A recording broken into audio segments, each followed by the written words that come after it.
Hi, guys, and welcome to another 7-minute lecture. I'm trying to record on my phone today, so let's see how this goes. The origin story of Santa Claus. What is it? Who created it? How old is it? What are some of the major myths surrounding it? Those are the things that I wanted to touch on for today's video. Santa, as you all know, is a very beloved figure all around the world today, and what I mean by that is he's one of the few, maybe the only religious figure who actually transcends religion, as in children all over the world, regardless of what their religious faith is, they all hope that Santa will pay them a visit during Christmas with gifts. I'm a Hindu, and even I remember as a kid fervently praying that, sort of hoping that Santa would visit my house with gifts. This video, of course, is going to make the unfortunate assumption that Santa is not real, that Santa is a myth. So please be aware of those blasphemous foundations of this lecture. The Santa Claus story seems to be based off two sort of basic characters, Saint Nicholas and Father Christmas. Saint Nicholas is, of course, a 4th century Greek bishop from modern day Anatolia, I guess Asia Minor is what we would call it today. He was known for his devotion and piety, but more importantly, he was known for his generosity towards the poor.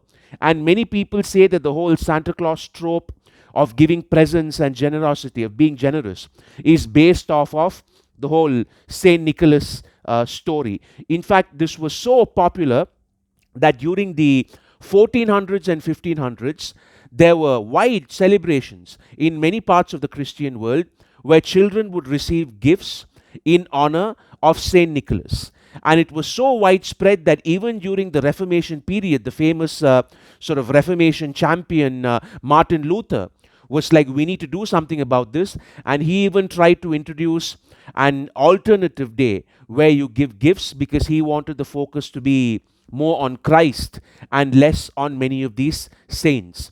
Even the whole visual idea of Saint Nicholas is very sort of reminiscent of Santa Claus. So the long white beard, the fact that he's in a robe, all of those things really sort of contributed to the Santa Claus notion. The other seminal figure is Father Christmas. So not a real figure, but a mythological figure nonetheless. That's very important for us to put together the Santa Claus story. So Father Christmas is from English folklore dating back to the 15th century, and even if you Google pictures of Father Christmas, you will immediately see why I consider that to be a major influence on Santa Claus. The red robes, the pointy hat, the big white beard, all of those things, the personification of Santa Claus that we see today visually comes from Father Christmas. The legend of this, as I was saying, goes back to the 15th century, and even during the Reformation period, the sort of the influence of the Father Christmas legend sort of faded out. In the 19th century, we sort of saw a resurgence once again.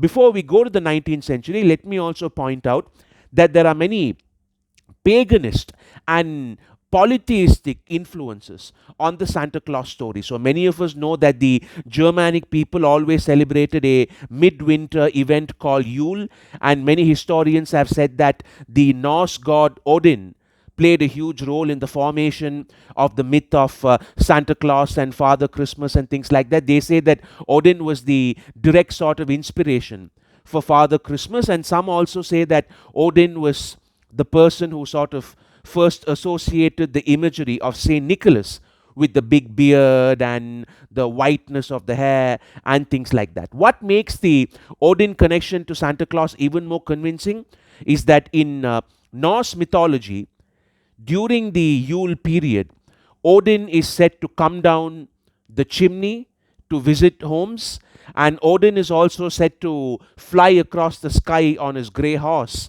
much like the Santa Claus trope of flying across the sky in using reindeer, right?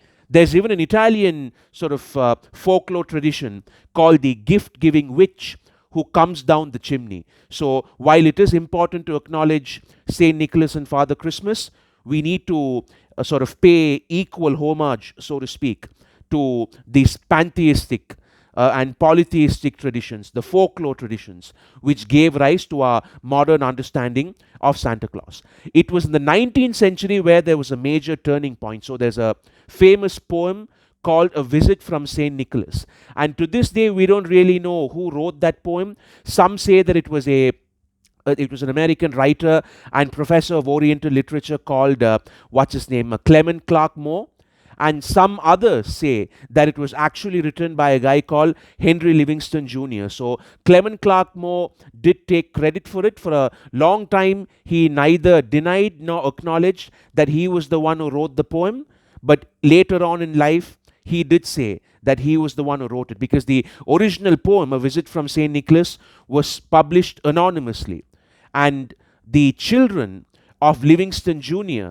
have disputed that, because they say that years before that was ever published, their father used to read them that poem. So it's ironic that here Santa, a major mythical, larger than life figure that unites so many peoples and societies, and we have no real evidence on who created the poem that was the genesis of the mainstream myth.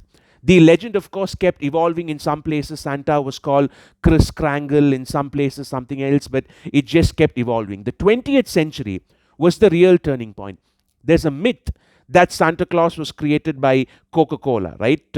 Many anti-capitalist specialists often point this out in a kind of mocking sort of tone. But that's not really the case. It is true that Coca-Cola used depictions of St. Nicholas, Santa Claus, in the 1930s in their advertising campaigns there. But as I've already shown you throughout this video, the Santa Claus myth was alive and well.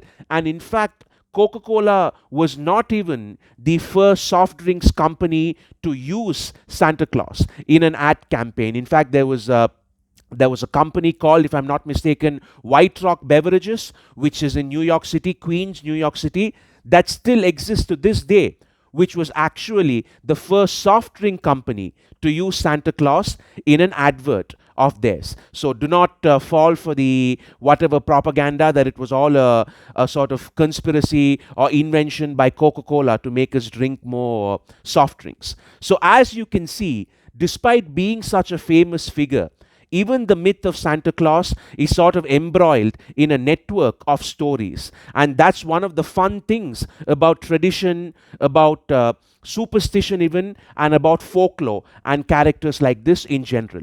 If you like content like this, please don't forget to share and subscribe. I hope this new format wasn't too jarring. Thank you, take care, and I'll see you soon.